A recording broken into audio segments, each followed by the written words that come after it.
Yes, hello students. आज हम topic करेंगे scientific techniques of Taylor. Taylor ने क्या क्या साइंटिफिक टेक्निक्स दी। सबसे पहली टेक्निक है इसमें फंक्शनल फॉरमैनशिप। फंक्शनल फॉरमैनशिप ये सबसे इम्पॉर्टेंट टेक्निक है। ये क्या होती है पहले इसको ज़रा सा समझेंगे and then we will move on to this topic. Okay, functional foremanship. Foreman, यहाँ पे वर्ड है फॉरमैनशिप। पहले हमें समझना होगा फॉरमैन कौन होता है। फॉरमैन FOREMAN, इसको हम सुपरवाइजर भी कह देते हैं। सुपरवाइजर ये वो बंदा होता है जो वर्कर्स, इसके अंडर डायरेक्ट वर्कर्स काम करते हैं। मान लो ये कोई ए बंदा है, इसके अंदर मान लो 20 लोग काम कर रहे हैं। ठीक है, 20 लोग काम कर रहे हैं, या हम कह सकते हैं भाई 20 से ज़्यादा काम कर रहे हैं। तो ए जो बंदा है जो इन सबको मॉनिटर कर रहा है, मॉनिटर है ना, मॉनिटर कर रहा है कि ये लोग ठीक से काम कर रहे हैं नहीं, सही से काम कर रहे हैं नहीं, सही स्पीड से काम कर रहे हैं नहीं, जो भी काम कर रहे हैं उसकी क्वालिटी अच्छी है या नहीं। ठीक है, ये बंदा वो सब काम देखता है। इस बंदे को बोलते हैं हम फॉरमैन बोल देते हैं या सुपरवाइजर बोल देते हैं। ठीक है, अब सपोज करो हम एग्जांपल में लेके चलते हैं। ए जो बंदा है जो सुपरवाइजर है, फॉरमैन है, उसके अंडर मान लो 50 पर्सन्स काम कर रहे हैं जिनको हम बोलेंगे वर्कर्स। ठीक है, अब कौन बंदा क्या क्या काम करेगा, कैसे कैसे काम करेगा, वो जो काम करेगा वो काम टाइम पे कंप्लीट करेगा या नहीं, वो जो काम करेगा वो उस काम में कॉस्ट जो आएगी वो ज़्यादा तो नहीं आएगी, ये उसकी को जो काम कर रहा है उसकी क्वालिटी क्या कैसी होगी, ये सब चीज़ें अश्योर करने के लिए ये एक बंदा सारी चीज़ें देखता है। तो टेलर ने कहा कि ये जो फॉरमैन है इसको बहुत सारे काम करने पड़ते हैं। जैसे मैंने अभी एग्जांपल दिया, बहुत सारे काम करने पड़ते हैं। तो टेलर ने कहा कि एक बंदे के लिए बस की बात नहीं है कि ये सारे काम अकेला कर पाए। इससे अच्छा हम एक काम करते हैं, हम इसके सारे काम बांट देते हैं। ठीक है, उसी प्रोसेस को बोला गया है फंक्शनल फॉरमैनशिप। फॉरमैन के लिए है ये, फॉरमैन के काम बांटे गए हैं, इसलिए इसको कहा गया है फंक्शनल फॉरमैनशिप। अब कैसे बांटा है, क्या किया है, वो हम देखेंगे। कोई भी जैसे ए है, एक काम शुरू करेगा तो 50 लोगों से काम करा रहा है। क्या काम कराना है, आज के दिन में क्या काम होएगा, तो ए के काम दो चीज़ों से रिलेटेड हैं। समझो, पहला ए को प्लानिंग करनी पड़ेगी। कोई भी काम करने से पहले प्लानिंग करनी पड़ती है, ए को प्लानिंग करनी पड़ेगी। दूसरा, जब ऑपरेशंस चल रहे होंगे, ऑपरेशंस मतलब जब काम हो रहे होंगे, तब जो जो प्रॉब्लम्स आएंगी, तब जो जो चीज़ें देखनी है वो भी ए को देखनी है। तो ए के काम मोटे मोटे भाग में बांट दें तो प्लानिंग का काम है, और ऑपरेशंस के दौरान ऑब्जर्व या सुपरवाइजन का काम है। जैसे आप स्टूडेंट्स हो, आपके काम को मैं 2 भागों में बांट दूं तो आपका काम क्या है, पढ़ाई का काम है, स्टडीज़ है, एंड यू विल प्ले, खेलना, बस आपका तीसरा काम है ही नहीं। ठीक है, ऐसे मैंने आपका मोटा मोटा 2 हिस्सों में काम बांट दिया। तो टेलर ने क्या किया कि ए के काम है, सुपरवाइजर का काम होता है प्लानिंग करना और ऑपरेशंस को देखना। तो यहाँ पे क्या किया, प्रॉब्लम क्या आ रही है, ए अकेला ये सारे काम नहीं कर पा रहा है अच्छे से। तो हम लोगों ने क्या किया है वो हमें देखना है इस टॉपिक में। ठीक है, ओके। सो ये टॉपिक का ब्रीफ इंट्रोडक्शन था। अब टेलर ने क्या किया, जो जो प्लानिंग के काम थे, टेलर ने क्या किया भाई, एक जो बंदा था, हमने अभी पढ़ा, जो सुपरवाइजर बंदा था मिस्टर ए, उसके 2 तरह के काम थे, प्लानिंग के और एक एग्जीक्यूशंस या ऑपरेशंस के, जब काम चलता है। ठीक है, तो टेलर ने कहा कि भाई प्लानिंग वाले काम जो है वो 4 बंदे संभालेंगे, अकेला ए नहीं संभालेगा, और ऑपरेशंस के भी काम है वो भी 4 बंदे संभालेंगे। ठीक है, तो टोटल टेलर ने कहा कि जो ए अकेला काम करता था वो 8 बंदे करेंगे। ठीक है, कामों को बांट दिया गया, प्लानिंग का ये 4 बंदे करेंगे, ऑपरेशंस का ये 4 बंदे करेंगे। अब इस टॉपिक में हम पढ़ेंगे ये 4 बंदे कौन कौन होंगे। ठीक है, ये 4 बंदे कौन कौन होंगे और ये 4 बंदे कौन कौन होंगे और इनके क्या क्या काम रहेंगे और इनके क्या क्या नाम रहेंगे, नाम, ठीक है, ऑफिशियल इनके नेम्स क्या क्या रहेंगे वो सब हम पढ़ेंगे। ओके, सी नाउ सबसे पहले क्या किया, इसका एक डायग्राम दिखा देता हूँ so that this things will be more clear. इस डायग्राम में आप देख सकते हैं, वेट,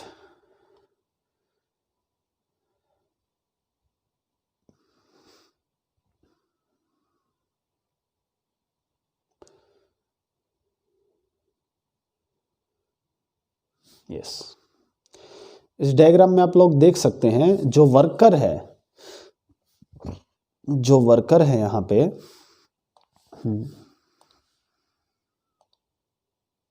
यस, जो वर्कर है उसको पहले एक बंदा ऑर्डर देता था, सिर्फ एक बंदा, ठीक है। अब इसने क्या किया, प्लानिंग का काम और प्रोडक्शन का काम बांट दिया। प्लानिंग का काम, प्रोडक्शन का काम ये 4 बंदे करेंगे, 2 3 4, और प्लानिंग वाला ये 4 बंदे करेंगे, and this is the 4th one. और वर्कर्स को पहले एक बंदा डायरेक्शन देता था ये सारी चीज़ें, अब ये 8 बंदे मिलके इसको डायरेक्शन देंगे कि भाई काम कैसे होगा। तब जान लेते हैं ये कौन कौन है, इनके क्या क्या काम होते हैं। सबसे पहले देखते हैं, यस, ओके,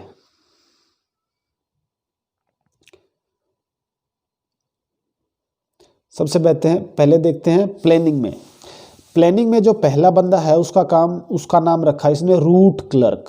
रूट का मतलब होता है बेटा रास्ता, ठीक है, रास्ता।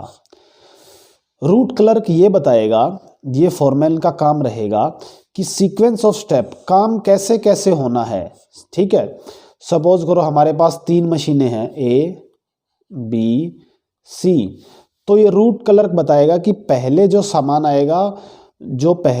आएगा उसका काम चलेगा मशीन B पे, फिर मशीन B से पूरा होने के बाद हो जाएगा मशीन A पे, और मशीन A से पूरा होके हो जाएगा मशीन C पे, तब वो सामान बन के तैयार हो जाएगा। तो ये रूट बताएगा कि काम को कैसे करेंगे, काम करने का तरीका क्या रहेगा, हमारा काम कैसे चलेगा, ठीक है, ये रूट रहेगा, ठीक है। तो कैसे मशीन्स पे काम होएगा, क्या सीक्वेंस रहेंगे उस काम के, ये काम करने की या बताने की जिम्मेदारी रहती है रूट क्लर्क की। ये काम वो सब तैयार करके रख लेगा, जैसे ही वर्कर आएंगे उनको बता देगा कि भाई आपको पहले इस मशीन पे काम करना है, फिर उस वाले पे और फिर उस वाले पे। इंस्ट्रक्शन कार्ड क्लर्क, इसका काम क्या रहता है इस बंदे का काम रहेगा जर्नल इंस्ट्रक्शंस। किसी भी काम करने के लिए, कोई भी जॉब करने के लिए जो जर्नल इंस्ट्रक्शंस होती हैं वो ये बंदा देगा। जैसे आपने देखा होगा जब आप डॉक्टर के पास जाते हो तो नर्स क्या काम करती है, जर्नल इंस्ट्रक्शंस देती हैं। इंजेक्शन लगने से पहले क्या पूछेंगे कि आपने खाना खाया नहीं खाया, आपका BP नॉर्मल है या नहीं, फीवर है या नहीं, जो जर्नल जो चीज़ें होती हैं वो सारे वो चेक करती हैं। अब बिजनेस का एग्जांपल लेते हैं, जर्नल इंस्ट्रक्शंस में ये सब बताएगा कि भाई मतलब जो भी मशीन से रिलेटेड या जो भी काम से रिलेटेड जैसी भी जर्नल इंस्ट्रक्शंस होंगी, नॉर्मल इंस्ट्रक्शंस होंगी, वो ये बंदा देगा। Now comes to the time and cost clerk. इस बंदे का काम है कि टाइम फिक्स करना, भाई ये काम इतनी देर में हो जाना चाहिए, पहले ही बता देगा, ठीक है, और इसमें इतनी कॉस्ट लगनी चाहिए, 2 चीज़ें बताएगा ये। सपोज करो हमें 1 यूनिट बनानी है, ठीक है, मान लो एक वर्कर को 10 यूनिट बनानी है, एक वर्कर को, तो पहले ही बता देगा कि भाई ये काम 5 आवर्स में पूरा हो जाना चाहिए, और ये काम करते टाइम कॉस्ट लगनी चाहिए, क्या कॉस्ट लगनी चाहिए वो भी पहले ही बता देगा। तो वर्कर्स काम पे आएगा तो उसको पता रहेगा कि भाई मुझे काम इतनी देर में कंप्लीट करना है, मेरा टाइम ये है। तो इस बंदे ने क्या किया, टाइम बता दिया और कॉस्ट बता दी, इसका काम सिर्फ ये है। डिसिप्लिनेरियन, इसका काम रहता है कि भाई जो भी काम होए वो डिसिप्लिन में होए, ऑर्डरली सिस्टमेटिक तरीके से रहे, बस इसका ये काम रहता है कि काम जब होए तो डिसिप्लिन में होए, ठीक है। So this is it. तो ये 4 बंदे हैं, ये सिर्फ प्लानिंग वाले बंदे हैं जो हमने देखा है अभी। रूट क्लर्क मैंने पढ़ा था, वो रूट बताएगा काम कैसे जाएगा मशीन ए से बी पे या बी से सी पे या सी से डी पे कैसे जाएगा, ये रूट बताएगा। इंस्ट्रक्शन कार्ड क्लर्क ये क्या देता है, जर्नल इंस्ट्रक्शंस देता है काम से रिलेटेड, जो भी जर्नल इंस्ट्रक्शंस रहती हैं। Time and cost clerk, time and cost clerk क्या कहता है, एडवांस में बता देता है कि इस काम को करने में भाई आपको इतना टाइम लगेगा और इस काम को करने में आपको ये कॉस्ट लगेगी। डिसिप्लिन वाला क्या बताता है, वो काम में सिस्टमेटिक तरीके से, डिसिप्लिन तरीके से कैसे होएगा। ये तो चारों थे प्लानिंग वाले। देखो पहले ये सारा काम एक बंदे को करना पड़ता था, जिसको हम फॉरमैन बोलते हैं।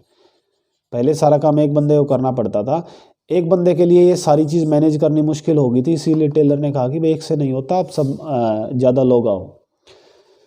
ओके, नाउ हम पढ़ेंगे प्रोडक्शन वाली चीज़ें। अब 4 बंदे और भी तो थे जो प्रोडक्शन के टाइम पे ध्यान रखेंगे। अब हम उनके नाम पढ़ते हैं, उनके काम पढ़ते हैं। पहला है गैंग बॉस। ये जो नाम आपको डिफरेंट से नज़र आ रहे हैं, gang boss, instruction card clerk, ये ही सबसे ज़्यादा इंपॉर्टेंट है, क्वेश्चंस पूछे जाते हैं। डिसिप्लिन ये दिखाई दे रहा है, ये डिसिप्लिन मेंटेन करेगा, या टाइम एंड कॉस्ट वाला टाइम एंड कॉस्ट का ध्यान रखेगा। ऐसे क्वेश्चंस कम पूछे जाते हैं। गैंग बॉस, इसका क्या काम हो सकता है, इसका काम है arrange all the machines and tools and resources required for the performance of the job. इसका काम है जब वर्कर आएँ, जब वर्कर काम पे आएँ तो सारी उनको काम करने के लिए जिस भी मशीन की आवश्यकता है, जिन भी टूल्स की आवश्यकता है या किसी और रिसोर्स की आवश्यकता है, वो सारी चीज़ें रेडी मिलें, वो सारी चीज़ें रेडी मिलें ताकि वो आते ही काम को शुरू कर दें। ठीक है, मैं दोबारा बता रहा हूँ, गैंग बॉस का काम है ही अरेंजेस, वो अरेंज करता है सारी मशीन्स, टूल्स और रिसोर्सेज ताकि वर्कर आते ही काम को शुरू कर दें, कोई डिले ना हो, कोई देर ना हो। ठीक है।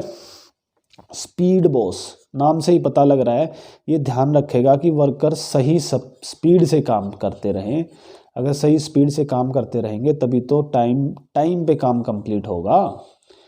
ठीक है। Now come to the repair boss. आपको पता है काम करते टाइम कई बारी मशीनें ख़राब हो जाती हैं, टूल्स की ज़रूरत पड़ती है, तो रिपेयर बॉस क्या ध्यान रखेगा कि सारी मशीनें वर्किंग कंडीशन में हो, किसी मशीन में कोई ख़राबी ना हो। अगर ख़राबी हो भी जाए तो इसकी जिम्मेदारी है उन मशीन्स को ठीक करना, तुरंत ठीक करना, ताकि काम दोबारा से शुरू हो सके।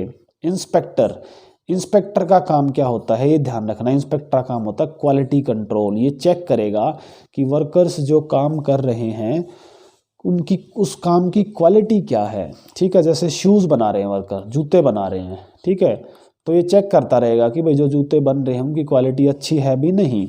अब कई बार वर्कर्स क्या करते हैं, कई बार वर्कर्स जल्दी जल्दी काम कर देते हैं, फास्टली।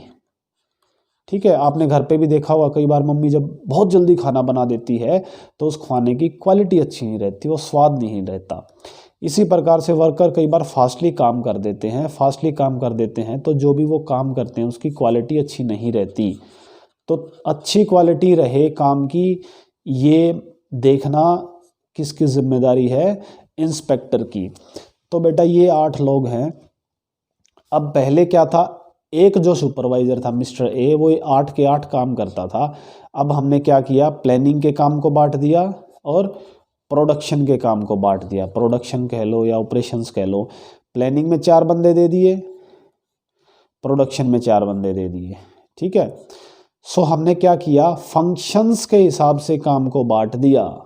राइट, फंक्शंस के हिसाब से, प्लानिंग के फंक्शंस एंड प्रोडक्शन के फंक्शंस के हिसाब से काम के बांट दिया। और किसके काम को बांटा, फोरमैन के काम को बांटा। इसीलिए इसको बोला जाता है फंक्शनल फोरमैनशिप। ठीक है। इससे क्या फ़ायदा होगा, स्पेशलाइजेशन आएगी। स्पेशलाइजेशन मतलब एक बंदा, जैसे मान लो इंस्पेक्टर है, इसका काम है क्वालिटी चेक करना, तो इसका काम सिर्फ क्वालिटी चेक करना है, एक ही काम को ये बार बार करेगा। हमने डिवीज़न ऑफ वर्क पढ़ा था ना, उसमें यही तो पढ़ा था। डिवीज़न ऑफ वर्क में क्या होता है कि लोग एक काम को बार बार करते हैं, जिससे स्पेशलाइजेशन आ जाती है। तो यहाँ पे देखो सबके काम निर्धारित कर दिए, सिर्फ आपको ये काम करना है, तो एक ही काम को बार बार करेंगे जिससे स्पेशलाइजेशन आ जाएगी।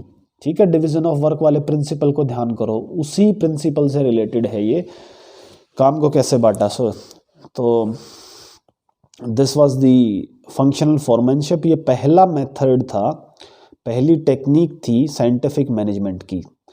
Second is standardisation and simplification of work, ये सेकंड टेक्निक है भाई।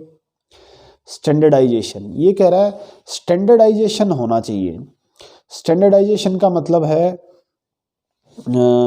जैसे मैं एक एग्जांपल देता हूँ जिससे आप स्टैंडर्डाइजेशन को समझ पाओ। स्टैंडर्ड्स, जैसे आपने कभी मैगी का पैकेट देखा है, मैगी का पैकेट सपोज करो इतना होता है, तो वो एक स्टैंडर्ड साइज है उनका। आप किसी भी शॉप पे इंडिया में कहीं भी जाके परचेज करो, उसका साइज उतना ही मिलेगा, उतना ही साइज मिलेगा उसका। चेक कर लें, जैसे एक बोतल है पेप्सी की, उस बोतल की शेप साइज बिल्कुल एक जैसी मिलेगी। तो इनको बोलते हैं बेटा स्टैंडर्ड, स्टैंडर्ड साइज है, मतलब भाई ये साइज है। तो टेलर ने कहा कि आप जो भी काम कर रहे हैं, जो भी मशीन्स पे काम कर रहे हैं, जो भी आप आउटपुट बना रहे हैं, उनमें स्टैंडर्ड रखो। स्टैंडर्ड से क्या फ़ायदा है जैसे कि भाई सपोज करो हम इसका उल्टा लेके चलते हैं, जैसे कंप्यूटर लैब आप सबने देखी होगी। कंप्यूटर लैब, सपोज करो एक एचपी का प्रिंटर है ना, सॉरी एक एचपी का कंप्यूटर है, एक एप्पल का कंप्यूटर है और एक डेल का है। इसी तरह से अलग अलग कंपनीज के हमारे पास कंप्यूटर रखे हैं, ठीक है। तो मैं कहूँगा लैब में स्टैंडर्डाइजेशन नहीं है, स्टैंडर्डाइजेशन नहीं है कंप्यूटर्स का। इससे क्या नुकसान होता है, कई बार आपने देखा होगा हम किसी एक कंप्यूटर पे काम कर रहे हैं, मान लो इस कंप्यूटर पे काम कर रहे हैं और इस कंप्यूटर में के माउस ख़राब हो गया इसका, तो हम तुरंत क्या करते हैं, इसी जैसा मान लो सभी एचपी के होते तो क्या होता, किसी दूसरे कंप्यूटर का माउस लगा निकाल के तुरंत इसमें लगा लेता और काम शुरू हो जाता, ठीक है। क्यों हो पाता है ऐसा, क्योंकि सारी मशीनें स्टैंडर्डाइज हैं। लेकिन यहाँ पे एक कंप्यूटर एचपी का है, एक एप्पल का है, एक डेल का है, तो यहाँ पे क्या है, स्टैंडर्डाइज नहीं है सारी मशीनें। अब सपोज करो एक मशीन भी कोई ख़राब हो जाती है तो दूसरी मशीन का कोई भी पार्ट उसमें हम यूज़ नहीं कर सकते, ठीक है। और इस एचपी वाले से जो आउटपुट आएगा, इस मशीन से जो आउटपुट आएगा वो अलग आएगा, इस मशीन से जो आउटपुट आएगा वो अलग आएगा, एंड लास्ट वाली मशीन से जो आउटपुट आएगा वो अलग आएगा। तो सभी मशीन अलग अलग आउटपुट हो रहे हैं, तो क्या हमारे सारे पैकेट्स, जो मैंने एग्जांपल लिया था मैगी के पैकेट, क्या सभी पैकेट्स एक जैसे साइज एक जैसे वेट के बन सकते हैं? नहीं बन सकते। तो टेलर ने यहाँ पे ये कहा है कि आप जब भी प्रोडक्शन करें तो आपको एक चीज़ ध्यान रखनी है, आपको कोई एक ही स्टैंडर्ड बना के चलना है और उसी स्टैंडर्ड के अकॉर्डिंग काम करना। आप फोन्स में देख लो, आप किसी भी चीज़ में देख लो, किसी भी कंपनी की किसी भी चीज़ में देख लो, आपको एक ही स्टैंडर्ड मिलेगा। जैसे एप्पल का एग्जांपल लिखा हुआ है यहाँ पे, एप्पल का आप फ़ोन ले लो कोई भी, किसी एक उसका, मान लो आपने एप्पल XR ले लिया, एप्पल XR फ़ोन लोगे तो उसका साइज़, वेट, हर चीज़ जब सेम मिलती है, किसी प्रोडक्ट की या किसी आउटपुट की हर चीज़ जब सेम मिलती है, उसको हम बोलते हैं स्टैंडर्डाइजेशन। स्टैंडर्डाइजेशन से हमें बहुत फ़ायदा होता है। ये जो मैंने एक एग्जांपल लिया था कि हम एक कंप्यूटर का माउस ख़राब हो गया और हमने दूसरे में यूज़ कर लिया, इसको बोलते हैं इंटरचेंजेबिलिटी या इंटरऑपरेबिलिटी। इंटरचेंजेबिलिटी मतलब एक मशीन का कोई पार्ट ख़राब हो गया तो उसको इंटरचेंज कर लेंगे। मशीन, मान लो मशीन ए है, ये मशीन बी है, मशीन ए पे काम चल रहा है और मशीन ए का कोई पार्ट ख़राब हो गया तो हम मशीन बी से निकाल के इसमें हम डाल सकते हैं, ठीक है। इसको बोलते हैं इंटरचेंजेबिलिटी, हमने चेंज कर लिया। तो इससे क्या होता है भाई, काम रुकता नहीं है। मेन बात ये है, काम रुकता नहीं है, आउटपुट रुकता नहीं है। जैसे आपके यहाँ कोई भी मज़दूर काम करने आते हैं और किसी मज़दूर को काम करना है, उसके जूते जो हैं मान लो पानी में ख़राब हो जाते हैं, तो हम सब के पैरों का साइज़ अलग होता है, तो दूसरे के मांग के और पहन के काम शुरू नहीं कर सकता एकदम से। क्यों? क्योंकि वहाँ पे हम सब के पैर जो हों स्टैंडर्डाइज नहीं है, किसी का साइज़ कुछ है, किसी का साइज़ कुछ है। अगर हम सब लोगों के पैर स्टैंडर्डाइज होते तो क्या होता कि हम तुरंत दूसरे के पहन लेते और काम शुरू कर देते। But this is not, man like God has not created us same, ठीक है। लेकिन गॉड ने क्रिएट नहीं किया, लेकिन हम जो चीज़ कर सकते हैं, हम जो चीज़ करते हैं उसमें तो हम स्टैंडर्डाइजेशन ला सकते हैं। उससे क्या होगा, क्वालिटी भी मेंटेन रहेगी। हमें पता सारी मशीनें एक जैसी हैं।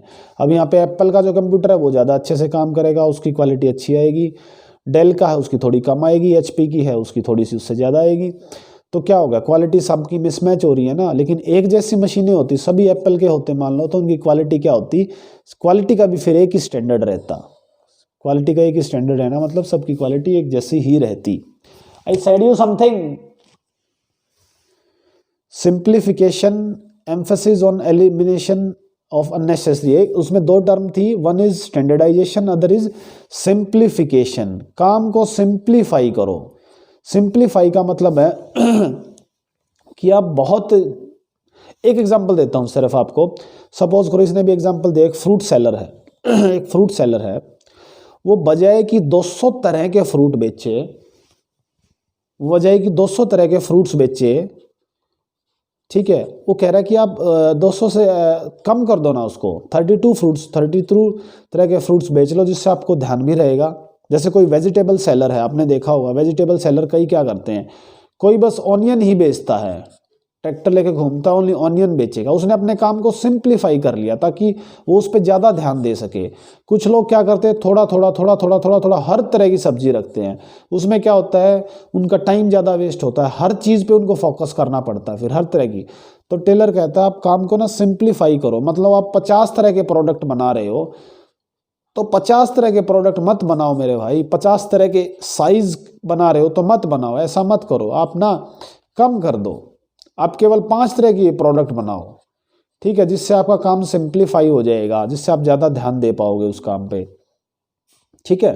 तो this is called as simplification. Okay, अब इन दोनों से क्या फ़ायदा होता है, you will see. And yes, मैं थोड़ा सा बता देता हूँ आपको फिर भी। ब्रिंग यूनिफॉर्मिटी, एक जैसी चीज़ें आती हैं। अलाउ इंटरचेंजेबिलिटी, एक दूसरे को चेंज कर सकते हो, मैंने बताया।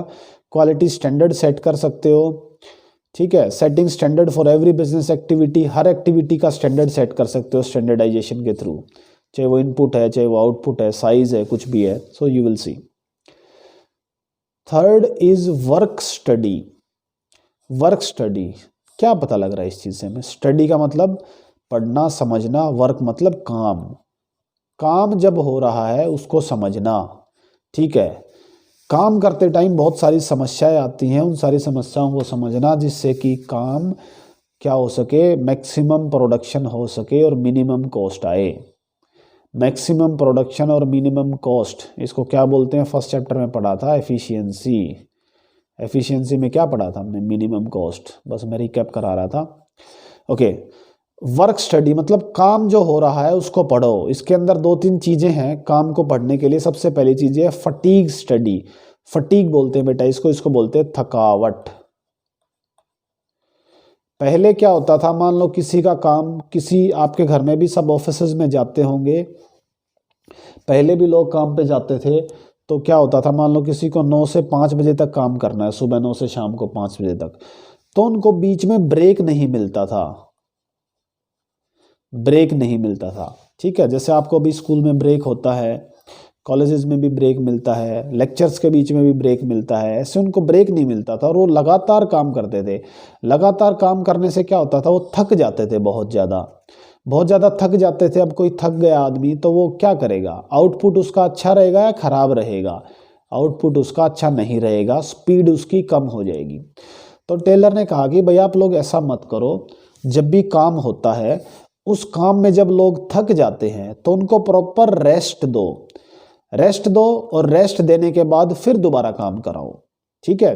अब कितना रेस्ट देना है, ठीक है, कितना रेस्ट देना है, कितना काम करवाना है, ये हर नौकरी पे डिपेंड करता है। जैसे आप धूप में काम कर रहे हैं और कैसे काम कर रहे हैं तो आप जल्दी थक जाओगे, ठीक है। अगर आप कहीं ऑफिस में बैठ के, एसी में बैठ के काम कर रहे हैं तो आपको देर में थकोगे, ठीक है। तो जैसे एक टेलर ने कहा कि भाई जो लोग काम कर रहे हैं ना, उनको पहले ऑब्जर्व करो। ऑब्जर्व करने से आपको पता लग जाएगा कि वर्कर कितनी देर में थक जाते हैं। जब वो थक जाते हैं उनको रेस्ट दे दो, और उस रेस्ट में वो जो भी whatever they want to do they will do, और उसके बाद फिर से काम शुरू कर देंगे। तो इसको बोलते हैं बेटा फटीग स्टडी। ये रूल अपने स्कूल में भी अप्लाइड है। कैसे अप्लाइड है? जैसे हमें फ्री पीरियड मिलता है। फ्री पीरियड क्यों मिलता है? ताकि हम लगातार 3 पीरियड से पढ़ते आ रहे हैं, अब हम आगे नहीं समझ पाएंगे, इसलिए हमारे दिमाग को या हमारी बॉडी को रिलैक्स मिल जाए। उसके बाद हमें रिसेस मिलती है, जिसमें हम खाना खाते हैं और रिलैक्स करते हैं, ताकि आधा दिन स्कूल का चला गया पढ़ते पढ़ते, बीच में कुछ हमें रिसेस मिले, हमारी थकावट कम होए, ताकि हम फिर से स्टडी पे कंसंट्रेट कर पाएँ। तो फटीग का मतलब होता है थकावट। हमें स्टडी करना होता है कि वर्कर कितनी देर में थक जाता है, जब वो थक जाता है तब उसे रेस्ट दिया जाए। This is called as fatigue study. बिल्कुल सिंपल है। तो ये कह रहा है, मान लो अगर काम को 3 शिफ्ट में डिवाइड किया, shift A, shift B, shift C. Shift A मतलब 2 घंटे काम करने के बाद अगर वो थक गया तो उसको आराम दो 1 घंटे का। फिर शिफ्ट सी में फिर दोबारा 2 घंटे काम कराओ।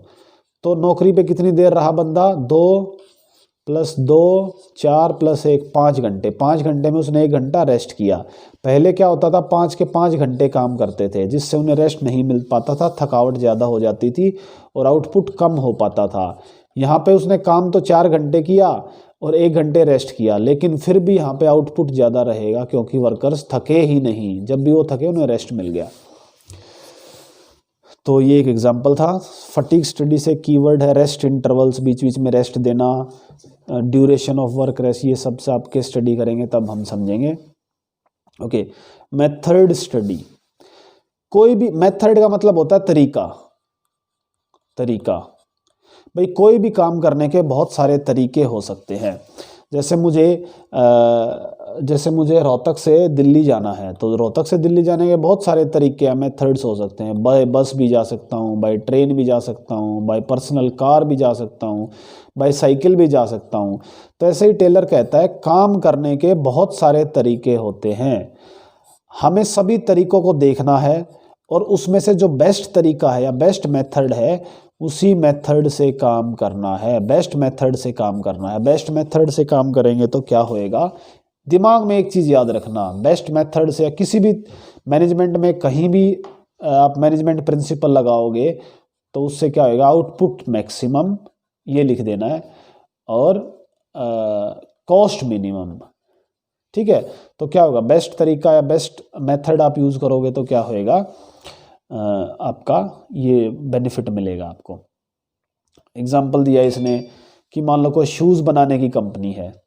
ठीक है, शूज़ 2 तरीके से बन सकते हैं, या तो लेबर या तो लोगों से काम करवाओ या मशीन से बनवाओ। ठीक है, मशीन से। आपने शूज़ बनाने वाला देखा है कभी? वो ठीक करने वाला तो ज़रूर देखा होगा, जो बंदा रोड पे बैठा रहता है ठीक करता है, उसको बोलते हैं। जब बंदा हाथ से काम करता है उसको बोलते हैं लेबर इंसेंटिव, जब लोग हाथों से काम करते हैं। और जब मशीन से काम करते हैं उसको बोलते हैं मशीन इंटेंसिव। ये 2 काम करने के तरीके होते हैं, इसने एग्जाम्पल के रूप में बताया है। तो ये कह रहा है शूज़ को 2 तरीके से बनाया जा सकता है, लेबर बनाए या मशीन से बनाए।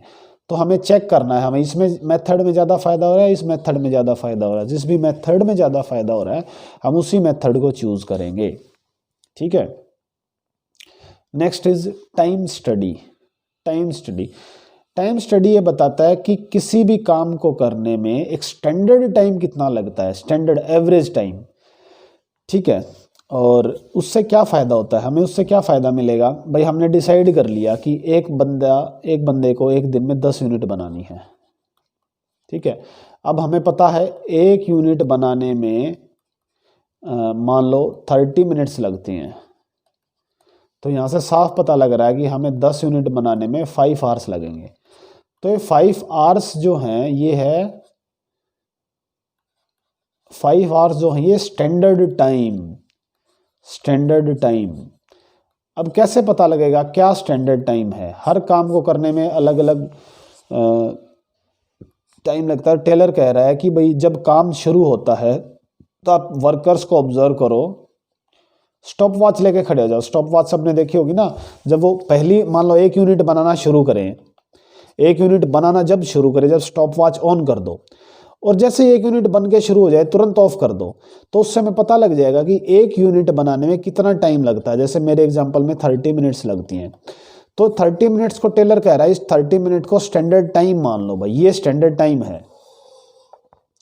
ठीक है, फिर सभी वर्कर्स को इस टाइम पे काम 30 मिनट से ज़्यादा नहीं लगनी चाहिए। अगर कोई 30 मिनट से ज़्यादा ले रहा है तो इसका मतलब वो काम धीरे कर रहा है। ठीक है, तो वह कह रहा है कि टाइम स्टडी, जब आप काम के दौरान उस मतलब टाइम स्टडी, जब काम चल रहा है तो काम कितनी देर में होगा, काम कितनी देर में होता है, उन चीज़ों को स्टडी करते हो तो उसको बोलते हैं time study. Okay, it's very simple. Next one is motion study. Motion, okay, motion study क्या होता है? Let me give you an example. Okay, let me give an example. मान लो एक लड़का यहाँ बैठा है, बेंचेस होते हैं ना, एक ऐसे बेंचेस, एक लाइन में मान लो 5 बेंचेस होते हैं, 3 4 5, ठीक है। जो लास्ट में बैठा है जनरली ये किताब नहीं लेके आता, लास्ट बैक बेंचर्स ऐसे ही होते हैं, वो अपनी किताब नहीं लेके आते, या पेन पेंसिल की उनके पास कमी रहती ही है। अब सपोज करो लास्ट में मान लो ये डी बंदा बैठा है, डी नहीं, ई बैठा है, ई, ये है ए, ये है बी, ये है सी, ये है डी और ये है ई। ई बंदा बैठा है, ई के पास पेन नहीं है, तो ई अगर अपने आगे वाले से ले लेगा तो दूसरा ई खड़ा होके जाता है और ए से पेन लेके आता है। मोशन किस में ज़्यादा लगे? मोशन, ठीक है। मोशन, ये खड़ा होएगा, जाएगा, ए के पास पेन लेगा and then he will come back. यहाँ पे ज़्यादा मोशंस लगे, या ई ने बैठे बैठे ही ई से बोला, डी से बोला मुझे पेन दो, और डी ने उसे पेन दे दिया। कौन सा काम फास्ट हुआ, किस में मोशन कम लगे? जब ई ने डी से पेन ले लिया, ठीक है। तो टेलर ने कहा कि कोई भी काम करने में हमें मोशंस कैलकुलेट कर लेने हैं भाई, और उन मोशंस को कम करना है, रिड्यूस करना है, उन मोशंस को रिड्यूस करना है। जैसे कि एक एग्जांपल और देता हूं, जैसे कि आपके घर में कोई मान लो फैन खराब हो जाता है, फैन, तो फैन ठीक करने के लिए स्टूल पे एक बंदा खड़ा हो जाता है, ऐसे इलेक्ट्रिशियन आता है ना, और ऊपर जो फैन चल रहा था उसको ठीक करता है। मान लो ये फैन है, फूल बन गया भाई ये फैन की, जो इसको फैन मान लो, ठीक है। तो अब क्या करता है, मान लो इसको पेचकस चाहिए तो उतर के जाता है, फिर पेचकस उठाता है, फिर इसको दूसरे वाला पेचकस चाहिए, फिर लेके आता, उतरता है नीचे, फिर दूसरा लेके आता है, फिर मान लो अब इसको प्लास चाहिए, फिर ये उतरेगा, फिर लेके आएगा। तो इसके कितने ज़्यादा मोशन वेस्ट हो रहे हैं, बेकार में जा रहा है। तो आपने देखा होगा फॉरेन में जो इलेक्ट्रिशियन होते हैं उनकी बहुत सारी पॉकेट्स होती हैं, यहाँ पे बेल्ट के पास बहुत सारी पॉकेट्स होती हैं, जिनमें उनके बहुत सारे औजार यहाँ पे डले रहते हैं। तो उन्हें क्या होता है, उन्हें उतरना ही नहीं पड़ता, ये औजार यहाँ से निकाला, फिर डाल दिया, जो चाहिए वहाँ से निकाला। तो मोशंस क्या कर दिए यहाँ पे, उसने कम कर दिए। तो टेलर ऐसे ही कह रहा है भाई, जो भी काम हो रहा है उस काम में चेक करो लोग कितने मोशंस लगा रहे हैं, मतलब कितनी मूवमेंट कितनी हो रही है, और मूवमेंट्स को कम कर दो। जैसे ही मूवमेंट्स कम हो जाएंगी तो आपका काम फास्ट होएगा। तो इलेक्ट्रिशियन का जैसे मैंने एग्जांपल दिया, जो पहले वाला इलेक्ट्रिशियन था तो बार बार नीचे उतर रहा था, उसका काम लेट होएगा, और जो सारा सामान जिसके पास नज़दीक है, जिसके मोशंस कम लग रहे हैं, उसका काम जल्दी हो जाएगा। This is motion study. Okay, so हमने पढ़ा अभी तक, वर्क स्टडी के अंदर हमने पढ़ा है time study, time standard time जिसमें हम चेक कर लेते हैं भाई स्टॉप वॉच से। मोशन स्टडी अभी पढ़ा है, मेथड स्टडी जिसमें हम बेस्ट मेथड सेलेक्ट करते हैं काम करने का, और फटीग स्टडी जिसमें हम चेक कर लेते हैं कि थकावट कब होती है वर्कर्स को। जब भी थकावट होती है, जब हम उन्हें ब्रेक देते हैं, ब्रेक को हम रेस्ट भी बोल सकते हैं, ठीक है। So this is the last one now, differential piece wage system. Differential piece wage system क्या कहता है? ये कहता है, बिल्कुल सिंपल एग्जांपल से हम समझते हैं डिफरेंशियल पीस वेज सिस्टम को। वेट,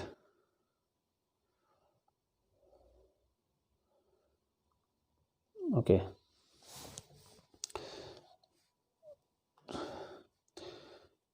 ओके, अभी डिफरेंशियल पीस वेज सिस्टम में हम समझते हैं। हम पहले डिसाइड कर देते हैं, मान लो कि भाई दिन में जो 10 यूनिट बनाएगा उसको 50 रुपये के हिसाब से पैसा मिलेगा, यानी कि 500 रुपये, ठीक है। अब हम ये भी बोल देते हैं, अब 10 की बजाय किसी ने मान लो 12 यूनिट बना दी, तो इसका मतलब उसने ज़्यादा काम किया है, ज़्यादा मेहनत की है, तो हम कहेंगे इसको हम 60 रुपये के हिसाब से पैसा देंगे, यानी कि ये कमाएगा दिन में, एक दिन में 720 रुपये। और किसी ने 8 यूनिट बनाई, यानी कि जो हमारी स्टैंडर्ड यूनिट थी ना, स्टैंडर्ड यूनिट मतलब इतना काम तो होना ही चाहिए था, उससे कम किया तो हम उसे 40 रुपये के हिसाब से पेमेंट करेंगे, यानी कि 8 चौक 32, 320 रुपीज़। तो यहाँ पे क्या हो रहा है, सबको डिफरेंट डिफरेंट वेजेस मिल रही हैं। वेजेस मतलब सैलरी, वैसे वेजेस और सैलरीज के बीच में डिफरेंस होता है, लेकिन आप यहाँ मान लो डिफरेंट वेज। तो आप देख रहे होंगे ए ने जो काम किया उसको डिफरेंट वेज मिली, बी ने किया उसको डिफरेंट सैलरी मिली, सी ने किया उसको डिफरेंट सैलरी मिली। इससे क्या होता है कि जो ज़्यादा प्रोडक्शन जो ज़्यादा कर रहा है उसको ज़्यादा पैसा मिल रहा है। तो ज़्यादा पैसा मिलेगा तो वर्कर्स खुश होकर क्या करेंगे, ज़्यादा प्रोडक्शन करेंगे। वर्कर्स खुश होकर ज़्यादा प्रोडक्शन करेंगे, और जो कम प्रोडक्शन करेगा, काम स्पीड से अच्छे से नहीं करेगा, कम यूनिट बनाएगा, उसको कम पैसा मिलेगा। तो कोई भी वर्कर कम काम करना नहीं चाहेगा। तो इस प्रिंसिपल को बोला टेलर, इस टेक्निक को बोला टेलर ने डिफरेंशियल पीस वेज सिस्टम। मतलब सबको अलग अलग वेजेस मिलेंगी, डिफरेंट डिफरेंट वेजेस मिलेंगी, जो जैसे काम करेगा उस काम के हिसाब से वेजेस मिलेंगी। अगर आप स्टैंडर्ड काम करते हो तो आपको स्टैंडर्ड वेजेस मिलेंगी, उससे ज़्यादा काम करते हो, 12 यूनिट बनाते हो तो आपको ज़्यादा पैसा मिलेगा, और आप कम काम करते हो जो डिसाइड किया था तो आपको कम पैसे मिलेंगे। डिफरेंशियल पीस वेजेस सिस्टम ये कहता है। And this is the last one, sorry, mental revolution. हम पहले भी डिस्कस कर चुके हैं। ऑर्गेनाइजेशन में, कंपनी में दो पार्टीज होती हैं, एक तो मैनेजर्स जिसको मैं मैनेजमेंट बोल देता हूँ, दूसरे होते हैं वर्कर्स। ठीक है, जनरली वर्कर्स क्या होते हैं और मैनेजमेंट क्या होती है, एक दूसरे के एंटी होते हैं। एंटी मतलब खिलाफ होते हैं। वर्कर्स बोलते हैं कि हमें सैलरी कम मिलती है, वर्कर्स बोलते हैं हमें सैलरी कम मिलती है, प्रॉफिट्स में हिस्सा नहीं मिलता है, काम हमसे ज़्यादा लिया जाता है, मोर वर्क। मैनेजमेंट बोलती है वर्कर्स अच्छे से काम नहीं करते, वर्कर्स काम चोर हैं। तो इस तरह की दोनों के बीच में शिकायतें चलती ही रहती हैं। ठीक है, तो टेलर ने कहा कि आप आपस में एक दूसरे से ऐसे शिकायत मत करो, आप मिल के काम करो। मिल के काम करोगे तभी कंपनी को फ़ायदा होगा। मैनेजमेंट और वर्कर मिल के काम नहीं करेंगे तो कंपनी को फ़ायदा नहीं होगा। आप अपना एटीट्यूड चेंज करो, आप अपनी मेंटलिटी चेंज करो। मैनेजमेंट और वर्कर ये जो दो पार्टी हैं एक दूसरे से लड़ाई करने के लिए नहीं है, एक दूसरे के साथ देने के लिए हैं। आप कोऑपरेटिव तरीके से काम करो तभी ज़्यादा प्रॉफिट्स होंगे, तभी सैलरी बढ़ेगी और तभी प्रॉफिट भी बढ़ेंगे। तो ये बात की है टेलर ने यहाँ पे। तो कहा अपना मेंटल एटीट्यूड चेंज करो, वर्कर्स को भी और मैनेजमेंट को भी। आप आपस में अपना एटीट्यूड चेंज करो, आप कोऑपरेशन करो, कोऑपरेशन की भावना लेके आओ। ठीक है, सो ये सब बातें कही हैं टेलर ने मेंटल रिवॉल्यूशन में। तो हमने 5 पढ़े हैं, आप ये रिमाइंड कर लेना। कुछ एमसीक्यू करते हैं बस। Foreman responsible for quality of work. Quality of work के लिए मैंने बताया था कौन रहता है, इंस्पेक्टर जिम्मेदार रहता है। रेस्ट इंटरवल्स, बीच बीच में रेस्ट देना इन ए जॉब। रेस्ट कौन देता है बीच बीच में, मैंने बताया था फटीग स्टडी, थकावट। यूनिफॉर्मिटी इन प्रोडक्शन, एक जैसा प्रोडक्शन होए। एक जैसा प्रोडक्शन कब होएगा, जब हम एक जैसी मशीन्स यूज़ करेंगे, और वो कब होता है, जब स्टैंडर्डाइजेशन होता है। ठीक है, functional foremanship is the extension of. Functional foremanship ये जो हमने सबसे पहले पढ़ा था, फंक्शंस के आधार पे वो किस प्रिंसिपल का एक्सटेंशन है, मतलब किस प्रिंसिपल के को आगे लेके गया है, किस प्रिंसिपल के थ्रू बना है। That is this is division of work. हमने क्या किया था, बहुत सारे काम करता था ए, उसके काम को डिवाइड कर दिया ना, प्रोडक्शन में और प्लानिंग में। ठीक है, और फिर डिवाइड कर दिया 4-4 में। तो हमने क्या किया, डिवीजन ऑफ वर्क प्रिंसिपल को फॉलो किया है यहाँ पे।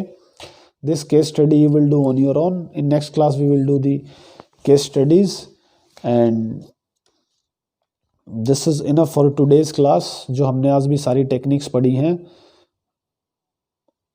नेक्स्ट क्लास में मैं उनके डाउट्स लूँगा।